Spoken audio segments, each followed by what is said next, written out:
ওকে, আজকে আমার সামনে বসেছে তিনজন। হ্যাঁ, এই তিনজনকে অনেক দিন থেকে পড়াচ্ছি। তাদের আইএলটিএস এক্সাম অনেকগুলো নেওয়া হচ্ছে, কিন্তু তারা বেসিক ওয়ার্ডগুলো ইউজ করছে, অ্যাডভান্স কোনো ইংলিশ শব্দ ব্যবহার করছে না।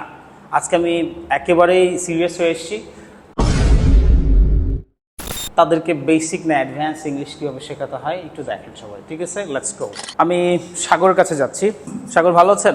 জি আলহামদুলিল্লাহ ভালো ওকে আছি। সাগর, আপনি হচ্ছে অনেক রিটেনে খুব নর্মাল ইংলিশ ব্যবহার করছেন, এটা কিন্তু ঠিক হচ্ছে না, কিছু অ্যাডভান্স ইংলিশ ব্যবহার করতে জি। হবে। আমি আপনাকে একটা প্রশ্ন করব, এটা অ্যাডভান্স ইংলিশ দিয়ে আপনি বলবেন, ঠিক আছে? ঠিক আছে। আমি বলছি যে মেয়েটি কান্নায় ভেঙে পড়লো। মেয়েটি কান্নায় ভেঙে পড়লো, এর ইংলিশ কি? The girl is crying hard. The girl is crying hard. ভেঙে পড়লো পাস্ট টেন্সে বলেন তাও একটু নিতাম, দ্য গার্ল ওয়াজ ক্রাইং হার্টটাও যদি বলতেন নিতাম পাস্ট টেন্সে, but the girl was crying hard এটা হয় নাই।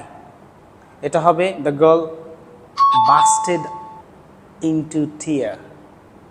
বাস্টেড, বাস্ট বোঝেন তো? বাস্ট ইনটু টিয়ার, স্যাড নিউজে বাস্ট ইনটু হয়, ঠিক আছে? স্যাড নিউজে বাস্ট ইনটু হয়।